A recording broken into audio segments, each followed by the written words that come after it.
Assalamualaikum warahmatullahi wabarakatuh. Halo semuanya, pada kesempatan kali ini saya akan menjelaskan sedikit materi mengenai metode pembelajaran diskusi. Video ini dibuat untuk memenuhi tugas mata kuliah Strategi Belajar dan Pembelajaran pada Universitas Indraprasta PGRI, jurusan Pendidikan Ekonomi. Sebelum membahas metode pembelajaran diskusi, mari kita mencari tahu terlebih dahulu apa itu metode pembelajaran.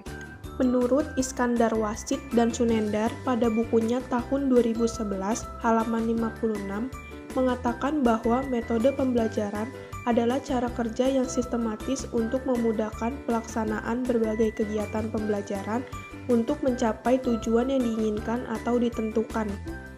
Sementara itu, menurut Sutikno pada bukunya tahun 2014 halaman 33 berpendapat bahwa pengertian metode secara harfiah berarti cara. Metode adalah suatu cara atau prosedur yang digunakan untuk mencapai tujuan tertentu. Dapat disimpulkan bahwa metode pembelajaran adalah cara kerja sistematis yang memudahkan pelaksanaan pembelajaran berupa implementasi spesifik langkah-langkah konkret agar terjadi proses pembelajaran yang efektif mencapai suatu tujuan tertentu seperti perubahan positif pada peserta didik.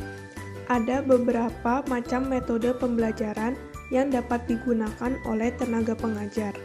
Di antaranya yaitu metode ceramah, metode diskusi, metode tanya-jawab, metode demonstrasi, metode eksperimen, dan lain-lain.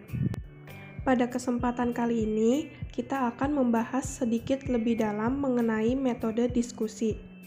Metode diskusi merupakan metode pembelajaran yang menghadapkan peserta didik pada suatu permasalahan. Metode ini juga biasa dilakukan secara berkelompok atau diskusi kelompok. Tujuan utama metode ini adalah mengajarkan siswa untuk memecahkan permasalahan, menjawab pertanyaan, dan memahami pengetahuan peserta didik, serta melatih siswa untuk membuat suatu keputusan. Kelebihan dari metode pembelajaran diskusi diantaranya dapat merangsang kreativitas anak didik dalam bentuk ide, gagasan, prakarya, dan terobosan baru dalam pemecahan masalah. Peserta didik terlatih untuk mengembangkan sikap saling menghargai pendapat orang lain, membantu peserta didik untuk melatih kemampuan berbicara, serta yang terakhir dapat membina peserta didik untuk terbiasa musyawarah dalam memecahkan suatu masalah. Agar penggunaan diskusi berhasil dengan efektif, maka perlu dilakukan langkah-langkah sebagai berikut. Persiapan diskusi. Hal-hal yang harus diperhatikan dalam persiapan diskusi antara lain adalah 1. Merumuskan tujuan yang ingin dicapai, baik tujuan yang bersifat umum maupun tujuan khusus.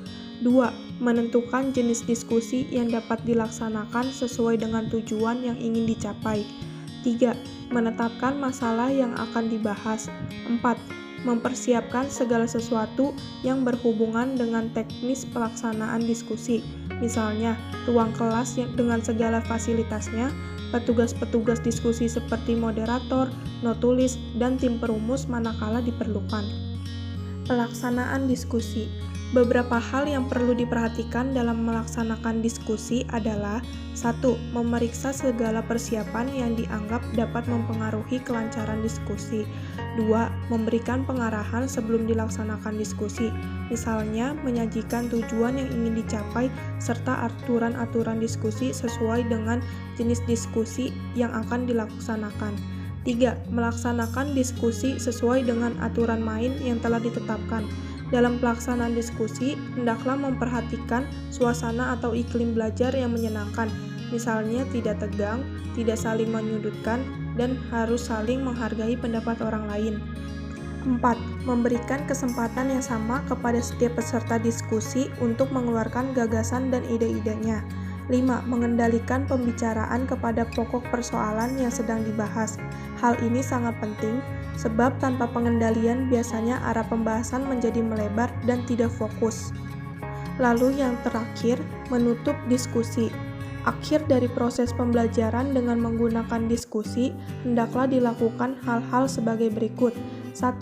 Membuat pokok-pokok pembahasan sebagai kesimpulan sesuai dengan hasil diskusi. 2. Mereview jalannya diskusi dengan meminta pendapat dari seluruh peserta sebagai umpan balik untuk perbaikan selanjutnya. Ada beberapa macam diskusi, di antaranya yang pertama yaitu diskusi kelompok. Diskusi kelompok, setiap anggota akan mendapatkan kesempatan untuk mengemukakan pemikirannya serta berbagi pengalaman atau informasi untuk pemecahan masalah. Diskusi kelompok bisa terlaksanakan dengan cara formal dan non-formal.